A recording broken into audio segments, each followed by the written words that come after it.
Hello, everyone. Welcome to the NASA Europe MPLAN 2026 pre-proposal webinar. Thanks for taking the time to join us today. Please feel free to say hello in the chat and let us know where you're joining us from. Our agenda for today will be to provide an overview of MPLAN and each of the 2026 topic areas, and then we'll move into a Q&A. Just a reminder, please do submit your Q&A questions to the Q&A box on your screen. We may not get to all of them on today's webinar. For those that we don't cover, we'll look to cover them via the challenge page, and we'll also be uploading a recording of today's webinar to the challenge page. I'm now going to pass it over to Tracy Washington to share an overview of MPLAN 2026. Over to you, Tracy.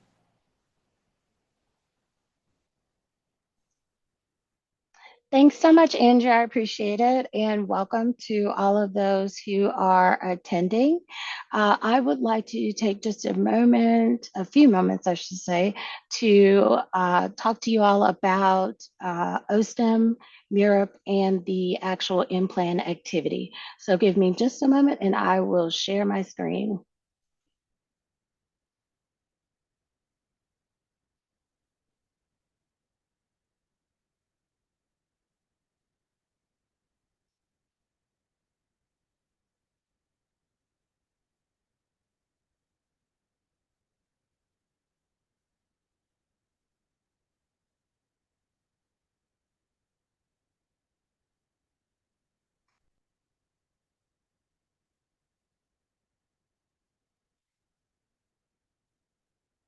Andrew, are you guys able to see the presentation?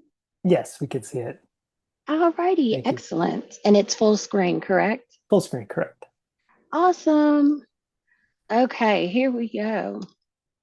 So today we have with us the wonderful Andrew Alsansky, and he is with HeroX. He will be one of the primary points of contact for those things associated with HeroX, specifically the website in which applications are done, as well as information for awardees about their payments and things of that nature. And so I want to introduce you to Andrew, who started the meeting for us as well. I am here. My name is Tracy Washington, and I am with the agency NASA, and I work in the Office of STEM Engagement. Specifically, I work with MIRUP, which is the Minority University Research and Education Project. And I'd like to talk to you a little bit about that as well. MIRUP, the program itself, is actually administered through the Office of STEM Engagement. That is the organization that allows all of this to be able to take place.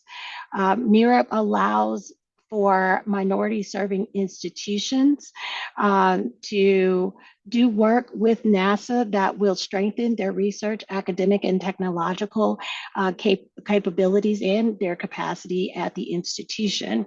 And so that is why we have these various activities within the MIRUP portfolio, such as MPLAN, to provide opportunities to our academic community. Talking a little bit about MPLAN, this is the Partnerships Learning Award Notification. It is an annual opportunity, so it does come out every year for minority serving institutions to gain access to NASA. How do we do that? It is through the America Competes Act. MPLAN provides more flexibility than some of the other awards that you may see out there by offering a funding opportunity of up to $50,000 with a shorter period of performance.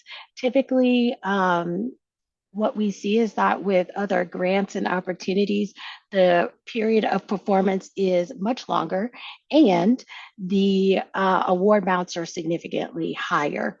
So this is a little bit more attainable for some of the institutions that are just getting started with federal opportunities, award opportunities. The structure for this program is modeled after past merit planning grants. so that you have an idea. Again, this is a planning opportunity. It is, again, at a lower cost and provides the opportunity for institutions to connect with NASA experts that will help them to identify future funding opportunities and, again, develop capacity and capabilities for the institution. So why MPLAN? I talked about a few things just a moment ago, but just to be a little bit more specific on some of those topic areas. Number one is the award type. It is a prize, not a grant. With that being said, the period of performance, and we'll talk about the timeline a little bit later in this presentation, the timeline is shortened, and there are no cost extensions that you would need to file. Okay, the work will take place within the months that we set, and there shouldn't be anything aside from that that you all will participate in that will require a no cost extension. So that's a yay hand clap, because a lot of people do not necessarily love dealing in that area. As well with MPLAN, it offers a simplified response format to the actual solicitation. When you go to the website, you will see that the submission form is very easy and that there is a maximum page limit per response. So you're not spending an incredibly long time trying to fill out an application and put together a huge proposal for this particular activity. It's a reason why a lot of people apply to MPLAN. Other reasons why, we'll talk about the topic areas a little bit later in the presentation, but there are a number of opportunities that you can apply to, and you can do that all at once. And as well as I talked about earlier, it's a shortened period of performance. You do not have a ton of the closeout reports and all of that that come with some of the grant opportunities that are listed out there now. So going a little bit deeper into what we're actually doing here in the MPLAN activity. The mission directorates, who you will hear from a little bit later in this presentation, provide topic areas for the solicitation. Those topic areas are directly linked to NASA's work right now and to their mission needs. It allows those topic areas allow MSIs to gain access to non-MERP funding opportunities as well, because a lot of these amazing subject matter experts that you will potentially work with have connections to that work. This is what we would like to consider a precursor to future MERP solicitations. As I mentioned earlier, MERP has a portfolio of activities. In other words, we have other award opportunities out there for you. And we are interested in getting you into this MERP activity MPLAN so that you are able to learn more about NASA's OSTEM and MERP office, and so that you can learn more about NASA and our needs and the things that will help you to be successful help you to make some successful submissions in future solicitations. Excuse me, I got a little tongue-tied there. A lot of S's. As well, MSI awardees get access to NASA researchers for 6 to 8 months. You will be working directly with those mission directorate personnel as you talk about those topic areas. And you'll also participate in the cohort-based training, where we'll have a number of different meetings where you will hear from various other subject matter experts aside from the ones that you're working with in your topic areas to better understand NASA processes. For example, one of the slated presenters will talk about the new direction for the Office of STEM Engagement, NASA, and some of our focus areas there. That information also helps you gain insight so that you can be prepared to apply for, again, other opportunities that may be out there. We also have the MERP MSI newsletter. This is an awesome opportunity to get connected on a cadence with NASA. This MSI newsletter goes out and it provides information about some of those other solicitations that I talked to you about and some of the other tools that you can utilize as you are getting further connected and synced up with NASA. So I'd like to take a minute to talk about the timeline, and you all might feel that I'm moving rather quickly here, but I'd like to give the bulk of the time to the mission directorate so that they can talk to you about their topic areas. I know that's what you're dying to hear about. So if you have questions at the end about some of these things, please do put those questions in the FAQ, and I'm more than happy to come back and review some of this information. So the submission deadline is May 22nd of this year. It is already the solicitation, the challenge is already open. And so we ask that you would go ahead and submit your proposals by May 22nd. The selection process, which is internal, will take place between May and the end of June. We anticipate being able to announce the awardees in July, early July. We would like to hopefully get those awards out to those awardees in early August. And thereafter, your period of performance will begin and continue on through December of 2026. So when you look at period of performance, what we're talking about here, keeping in mind that this is a planning grant, what we're talking about here is participation in those cohort meetings. Every month, there will be a cohort meeting. And some of that information is also on the website where you go to apply. And then, of course, you'll also meet with your mission directorates. And that is where you will have the bulk of conversation about the topic areas that you applied to. So that's what we are referring to when it comes to period of performance. Now, the actual moment you've all been waiting for. These are the 2026 Mission Directorate participants. We are thankful and excited to have the Space Operations Mission Directorate participating this year, as well as the Aeronautics Research Mission Directorate, the Science Technology Mission Directorate, and one of MURIP's very own Community College Aerospace Scholars Program that's also participating. So, as you can see here, with the number of topic areas listed by the actual mission directorate, you have a total of 20 topic areas that you can choose from to apply to. So with that being said, I will turn presentation back over to Andrew, and Andrew will introduce you to members of those mission directorates that will talk to you in detail about these topic areas. Thanks, Andrew. Great. Thank you, Tracy. All right. First up, we have HRP. We have Becky Bricado. Hi, yes. Hang on a second. Let me share my screen.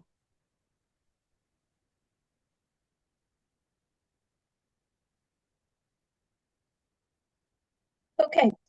Hello, everybody. My name is Becky Bricado. I am the element scientist in the Human Health Countermeasures element of the Human Research Program, and we are within the Space Operations Mission Directorate.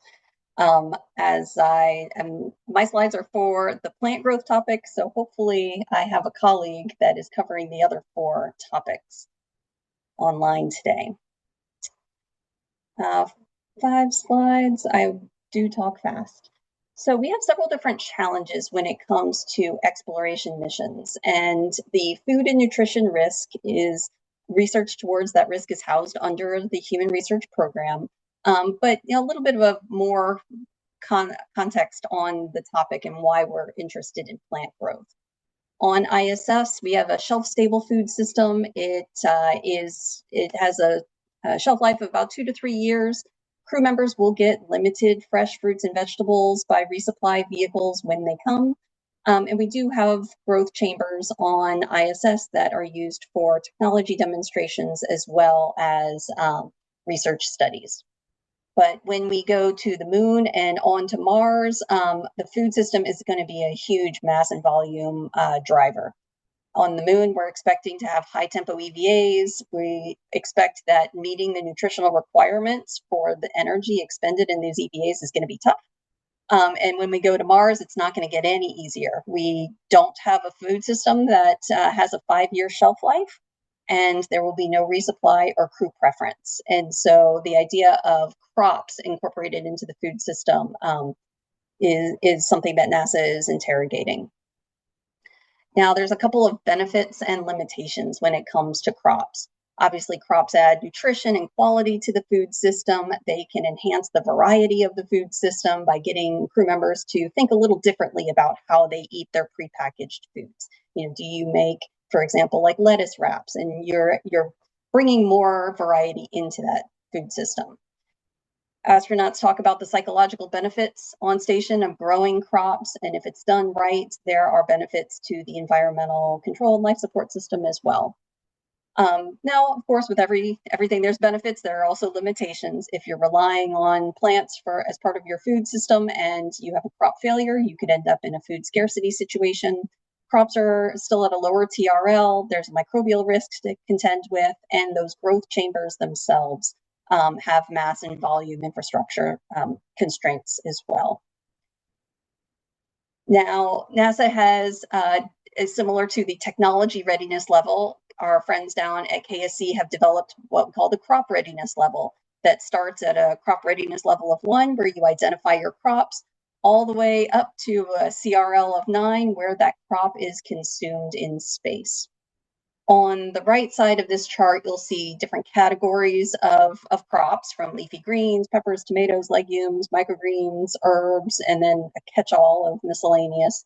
And you can see just how many crops have either progressed through those CRLs and are still passing, and then also, very importantly, how many of those crops have failed at various levels. And really the take home here is that if you look at that CRL 9, crops that have been consumed in space, we only have 11 crops that have been consumed in space. And so if this is going to become a mainstay as part of our food system, we really do need more crops to go through this CRL. Which brings me to the topic today. So today I talking about our interest in terrestrial crop evaluations to increase the number and types of crops that have been validated in spaceflight relevant environments. We want this because it augments the crew diets. We can generate data on astronaut preferences and potential spaceflight countermeasures, and understanding that human-plant microbial community and how that changes over time. So this project, we expect, would involve high throughput cultivar screening to look at the compatibility of those crops under relevant environmental conditions. If you have an experiment to improve crop performance, that may also be proposed as part of this work. But really, the idea is, how can we get more crops through that CRL? And just in case my colleagues in HRP are not here to talk about the other topics, I can do just a quick minute on the human research program.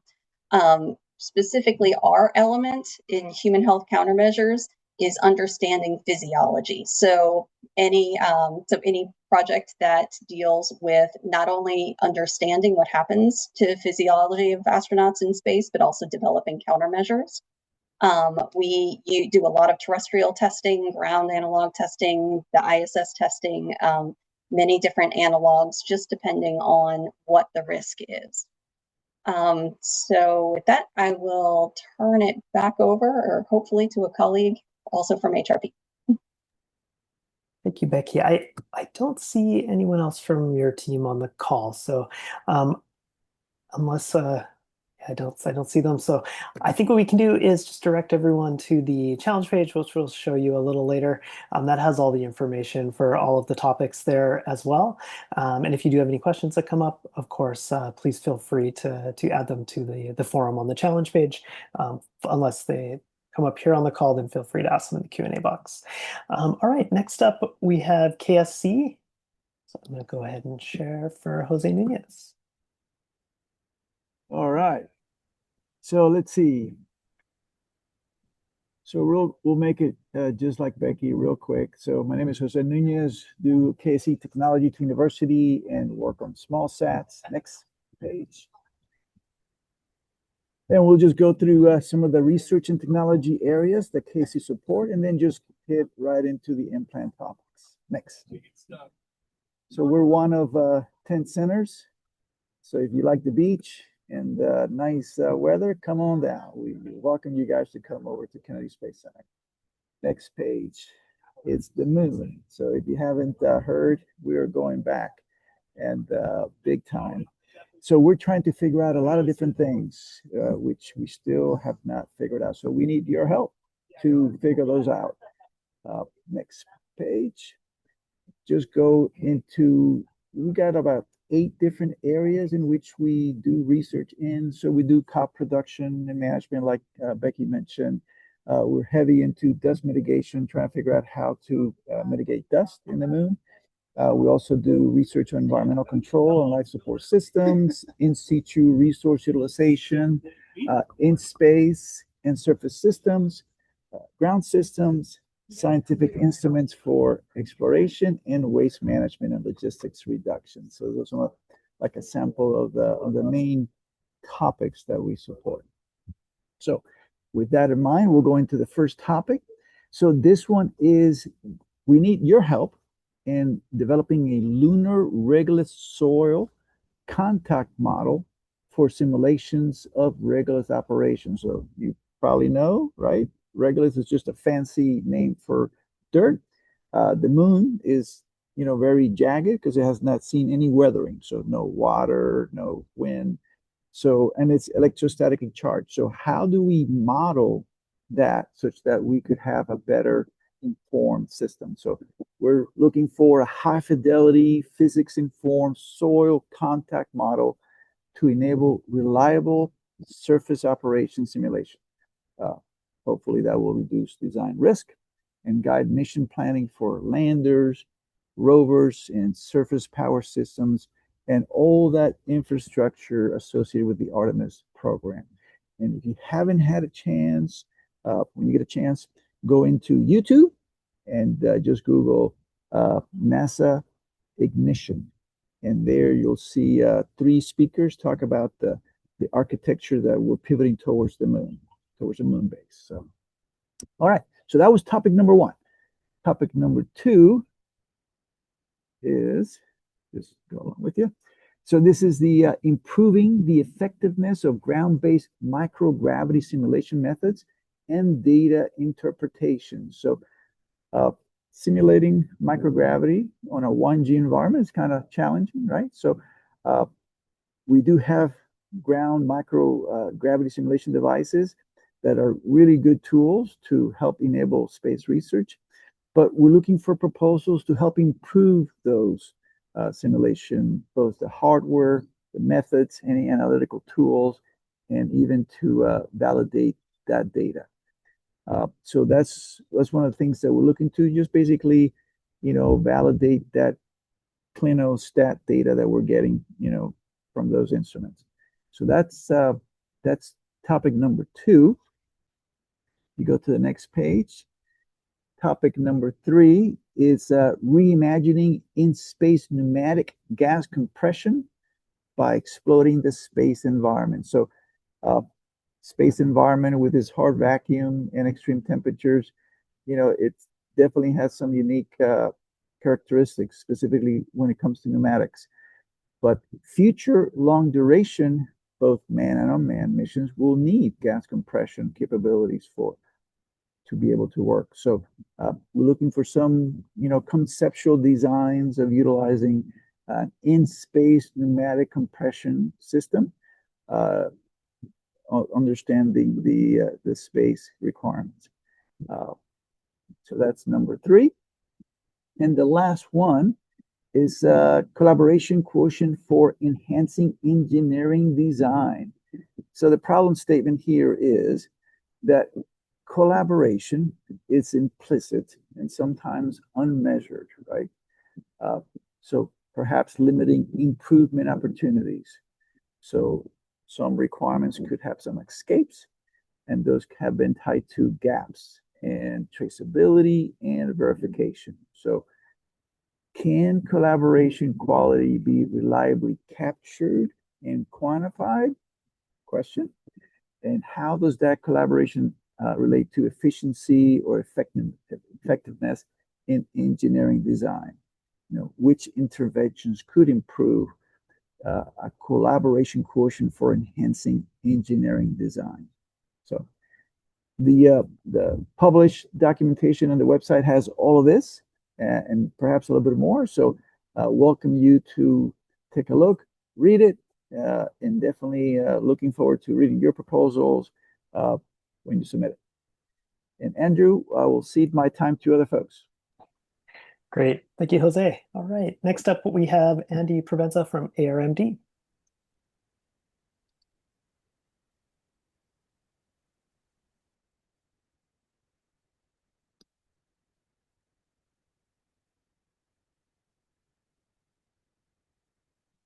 Okay, great. I'm seeing the slides. Thank you for sharing. I wasn't sure that you were going to do that for me. Great. So I'm Andy Provenza. I'm point of contact for the Aeronautics Research Mission Directorate.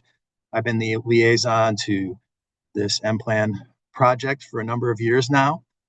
Here to talk to you about the opportunities within aeronautics for you to propose to.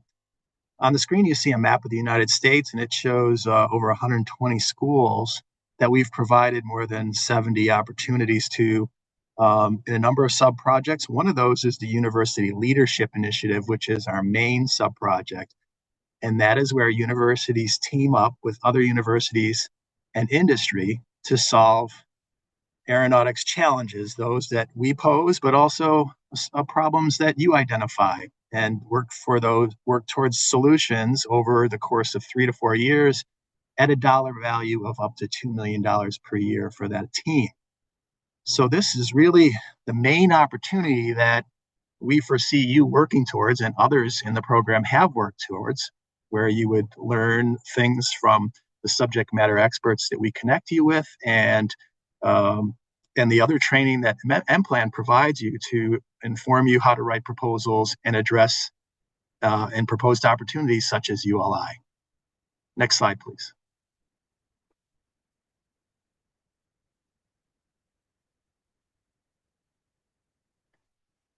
So really quickly, this is our ULI portfolio of projects historically shown.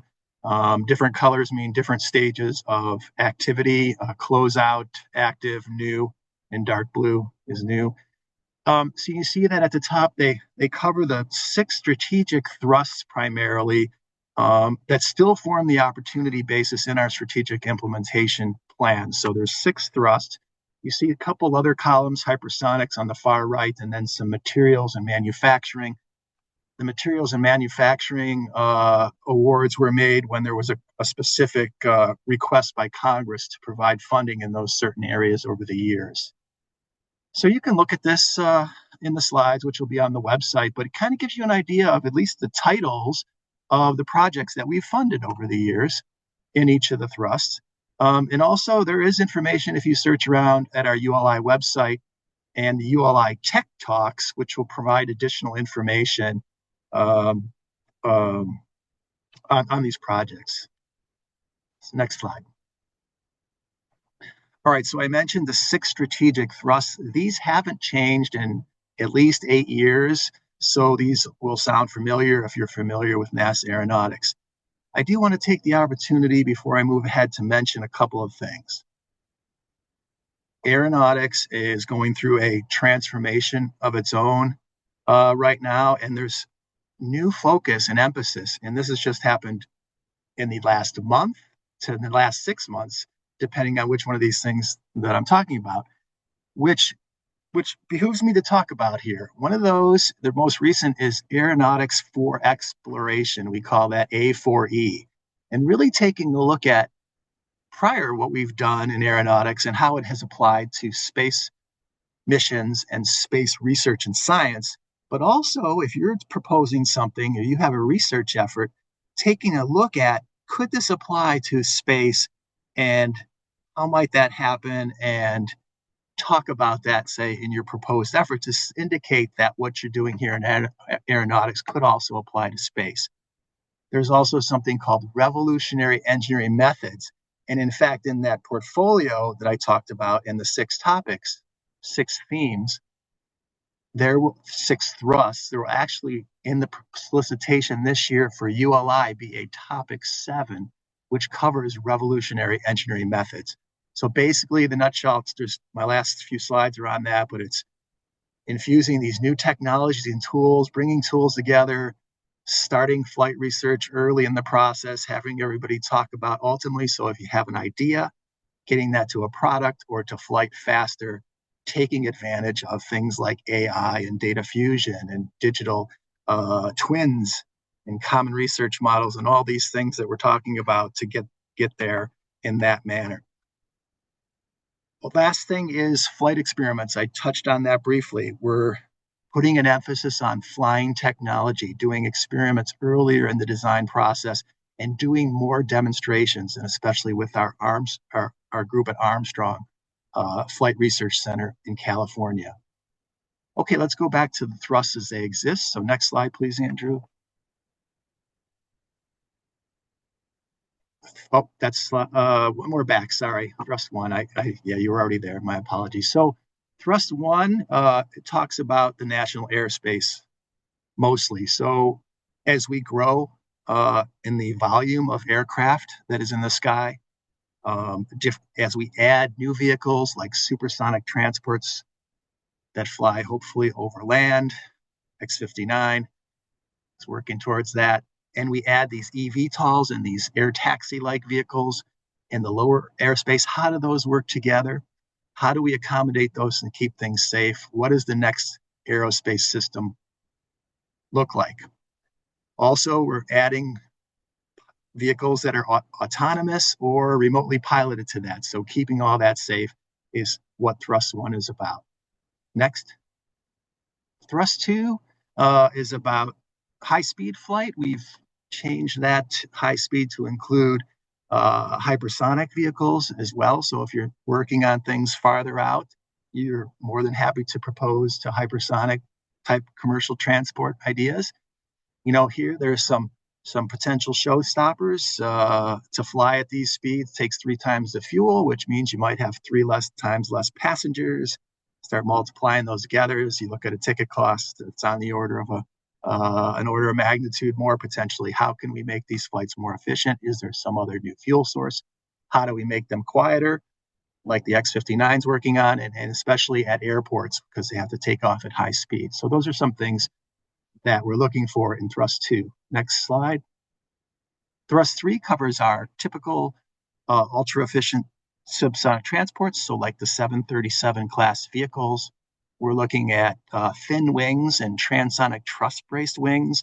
We're also looking at open rotors, so fans that don't have a nacelle around them, and other technologies, you know, hybrid fuels, new fuels, higher pressure ratios and engines, things that can make the planes fly farther on a tank of gas and ultimately be quieter.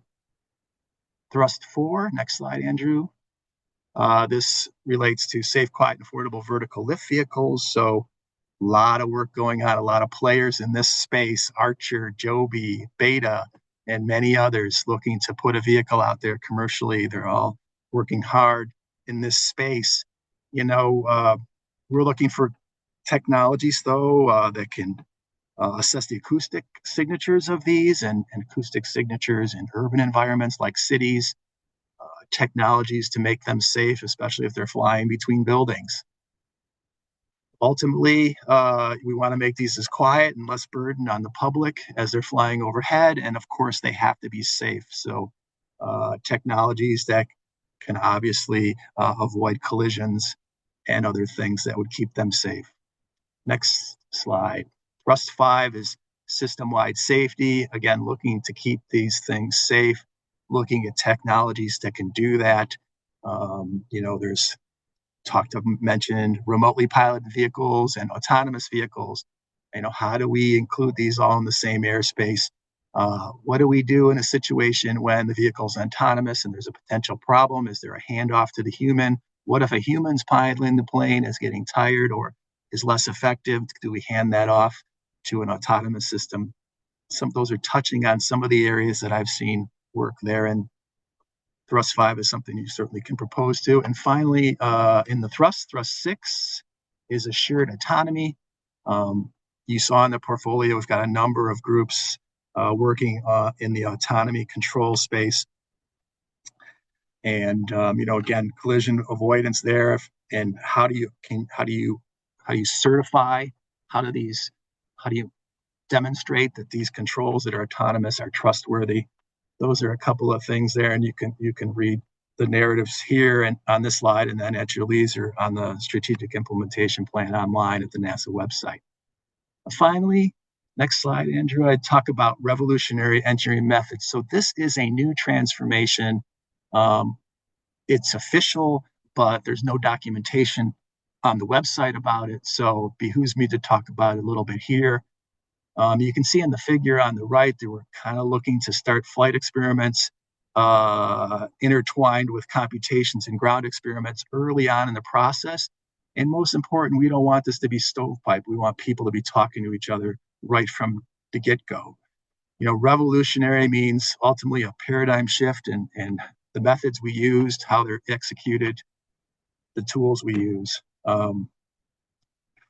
There's a lot of tools out there, MDAO and model-based systems and engineering tools that can be combined with AI, with agentic AI agents, with generative AI to fill in the gaps when you've got some data points from experiments to help inform the decision-making process.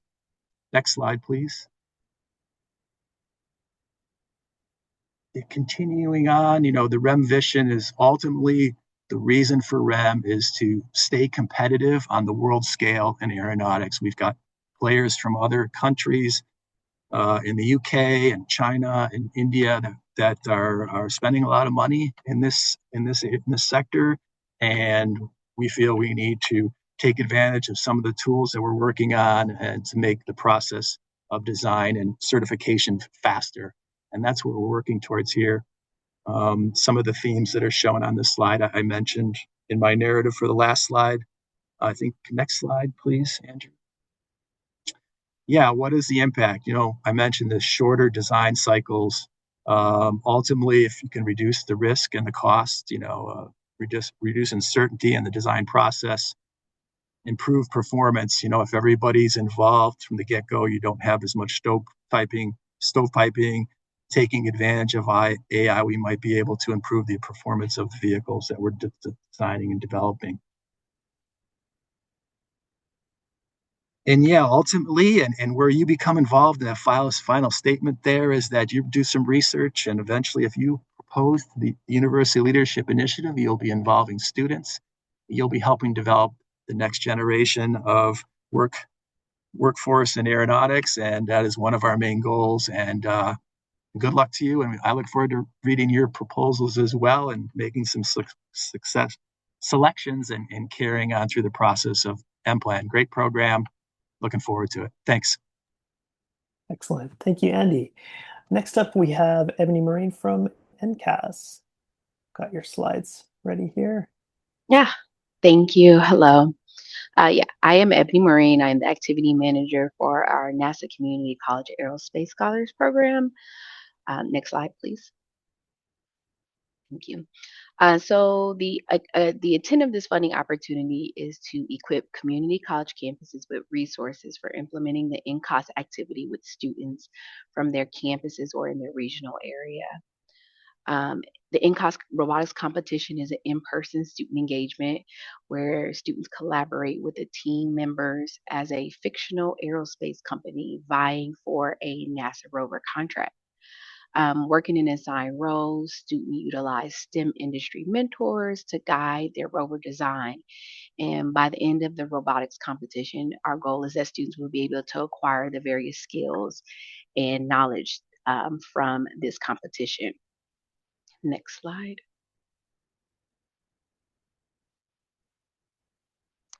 What is our NCOS Partner Institutes? So proposals will be shall identify one or more local campuses that meet the following requirements listed on the screen. This year for NCOS through via MPLAN, proposals must be new institutions. So if they previously participated in NCOS via MPLAN in 2025, unfortunately, you're not eligible for this opportunity. So while you're reviewing or going through the remaining requirements, I do want to note that non-MSI institutions can partner with MSI institutions within this NCOS robotics competition. The one requirement is that the MSI institution must lead the competition and be the recipient of the award. Additionally, NCOS does have student eligibilities for students on your campus because it is a federally funded program. U.S. citizens, LPRs, and permanent residents and green card holders are eligible to participate in a NCOS robotics competition. Next slide, please. So NCOS Partner Institutes via MPLAN, it is a one-year prize challenge. This is a little bit different, and it is open to eligible proposers from MSI community colleges or partners with MSI community colleges. Proposals should include a plan for recruiting and retaining a minimum of 40 students to fill their on-campus robotics competition. The proposal should share how they incorporate NASA's mission, how they will share information or opportunities, NASA opportunities to students, internships, other challenges or competitions, other student experiences, a detailed budget proposal, and a actual plan on how you plan to recruit and or advertise NCOS robotic competition at your campus or campuses. Some additional information is that we are awarding up to 6 awards of $50,000 that will be made. Those funds were to be covered hosting the one robotics competition event for at least 40 eligible students. The $50,000 will cover meal, lodging, transportation, travel, supplies, robotics kits, labor, and any other incidentals that you may occur during the 1 week robotics competition. Next slide, please. And to kind of sum it up, we list some attributes that will make a good proposal for NCOS. Out of this list, my top 3 is the ability to host your multi-day robotics competition on campus or in somewhere close to campus. Having administration and or departmental support for NCOS is a really good would be really good within your proposal, as well as the ability to coordinate industry and academia tours for all 40 students that are participating in your robotics competition. So putting that into your proposal and letting us know exactly how you plan to do that will also make it a really good candidate for a good proposal.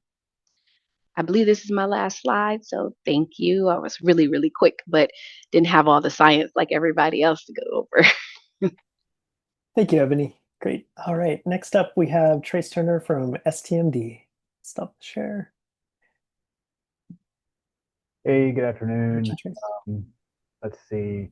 I work in the Space Technology Mission Directorate, and we partner with universities and small businesses out of the Catalyst organization, which works on low TRL, early stage innovation type projects.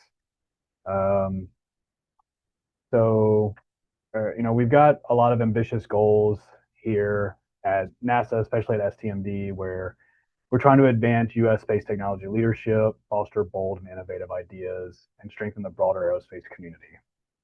So that's kind of a little bit about STMD. The 4 topics that you'll be submitting to. The first one is the ultra low temperature batteries. So STMD needs solutions for storing energy on the moon for the 14-day lunar night, where temperatures can drop below 150 degrees Celsius.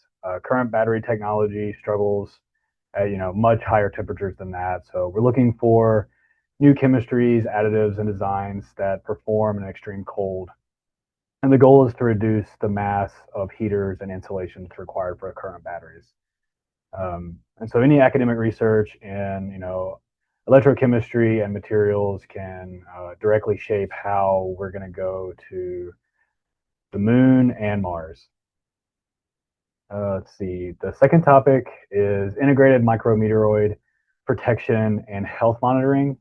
So this is basically a way to reduce mass for add-on micrometeoroid shielding. So instead of using that add-on, you would have it built into either primary structure or some type of even different types of materials that can withstand impacts.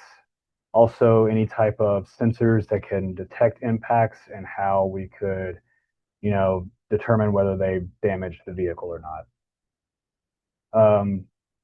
Also, any type of, this opportunity really focuses on composites, any type of composite innovations, multifunctional structures, and any type of, smart material that can help, reduce the weight of in space vehicles. So the third topic is the plume surface interaction sensors. I don't know if you've ever seen videos from Apollo, but you see, just tons and tons of debris during the landing, and that can damage either nearby structures if we have a lunar base. It could damage the actual landing vehicle, and so we're really looking at ways to detect and better, uh, make sure that we're not creating large debris and focus on, if it's the difference between dust and, rocks and large pieces that can truly damage other vehicles. And so the focus is on better ways to measure like surface erosion and particle behavior, even when visibility is low. And so innovative sensing, modeling, and lab-based diagnostic methods are all of interest, especially when you have obscured views. So, cameras aren't necessarily going to be able to see everything because again, it's going to be obscured by dust. So LiDAR, other types of technologies are definitely of interest. The fourth topic, we have near zero boil off propellant storage. So for long duration missions, either that's, on the moon, going to the moon, going to Mars, we need ways to store cryogenic propellants. So we're really looking at new insulation materials, thermal structures, and nano-engineered surfaces that can minimize heat leak. So even potentially having passive cooling. So this is really a great opportunity for material sciences and fabrication breakthroughs from academia. Those are the four topics. Really excited about hearing from academia, researchers, and getting fresh ideas. So yeah, we're excited to hear from you. And also, just to kind of plug another opportunity coming up, STMD plans to have NST Grow, which is the NASA Space Technology Grant graduate research opportunities. That'll be sometime in the summer. So feel free to visit the STMD website and learn more about that. And that's all I had. Great. Thank you, Trace. And thank you, everyone, for covering those topics for us. I'm going to just take a moment here to just share the challenge page, show you where you can find more information about the challenge. All right. This is the challenge page, herox.com/NASA MPLAN. This is where you'll get all the information about the challenge. We do highly recommend you go through to the summary tab and read through all of the information contained here about the challenge. Mission Directorate topics has each of the topics we covered today with more in-depth information. Timeline, please be aware of the timeline. Again, the submission deadline coming up on May 22nd. And in regards to the forum, if you do have any questions that come up following the Q&A webinar here, please add them to the forum and we'll go ahead and answer them for you there. Another thing to make note of, please do review the eligibility and rules tab, as well as the FAQs. We've run this for a few years, so perhaps you might find the answer to your question there before needing to go through the forum to ask it. So we do recommend you take a look there. When you are ready to go ahead and make your submission, you come to the challenge page, click solve this challenge. If you already have a HeroX account, you'll be able to go forward to the submission page. If not, you can create a HeroX account and you'll be able to get to the submission form. All right, we don't have too much time left, so we're going to jump into our Q&A here now. All right, so first question, I'm a co-PI on a NASA MPLAN prize in 2025. Am I eligible to apply as a PI in 2026? Tracy, did you want to take that one or would you like me to? Go for it, Andrew. All right, no problem.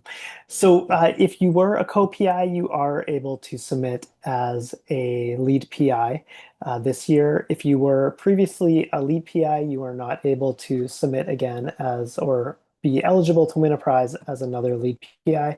You could be a co-PI on a future year. You just can't be a lead PI once you've won a prize in future years. All right. Next question, are HBCCs eligible to apply? I'm not familiar with an HBCC, only HBCU.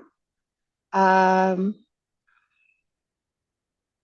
am, I think we go can, ahead. yeah, I was just going to say, I think we can direct everyone to the MSI list, which is included Yes. on the challenge page. Look there and check if you do see your institution listed, and that will let you know if it's eligible. All right. Next question. Do we require to have a company partner? No, there's no requirement to have a company partner. Next up, can faculty from an R1 university apply?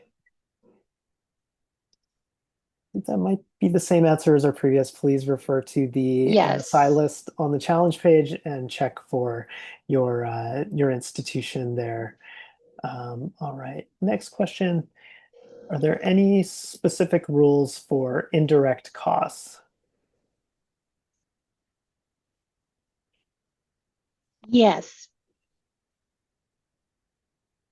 On the challenge page, you will actually find that indirect costs should not be included in the budget. I can provide that specific verbiage if you give me just a moment. No problem.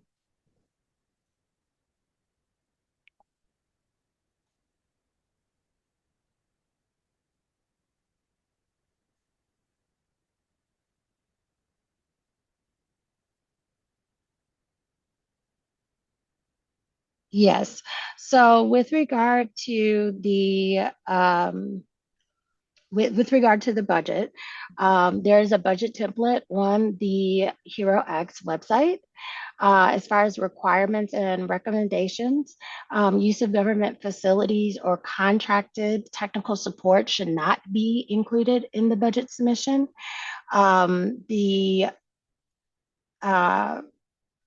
Because this is a prize and not a grant, indirect costs should not be included in the budget. Well, thank you, Tracy. Mm-hmm. All right, next question. Can we submit for multiple campuses at the same college with different PIs and teams? No, there should be one PI and one co-PI, but there should not be multiple PIs across different campuses. Per the requirements and recommendations with this award. Half of the award funding should go to one, at least half of the funding should go directly to the minority serving institution. And the prize itself is not going to exceed 50,000. So there shouldn't be funds split through institutions. It should go through one primary institution. Well, thank you, Tracy. And it looks like we just have one more question here. So last question is, how can community college faculty apply to participate in MPLAN? And I would just direct you to the challenge page. It has all of the information there to let you know how to apply and participate, as well as you can submit your submission directly through the HeroX challenge page. Again, it's herox.com/NASA MPLAN. And with that, it looks like we have answered all of our questions. So, Tracy, did you want to say some final words, or I can close this out? Yes. Thank you, everyone, for joining us for this pre-proposal webinar today. We are excited to have you to review this opportunity and potentially apply. This is in year 4 of we're in year 4 of participation with this prize challenge, and we've seen a number of institutions that have benefited greatly from participating, and hope that you will apply and hopefully benefit as well. So if you have any questions, again, you can visit the website that HeroX has for the MPLAN challenge. There is a FAQ section there, and best wishes to everyone. And thank you again for attending. Excellent. Thank you all. And just a quick reminder, the submission deadline is on May 22nd. And thank you all.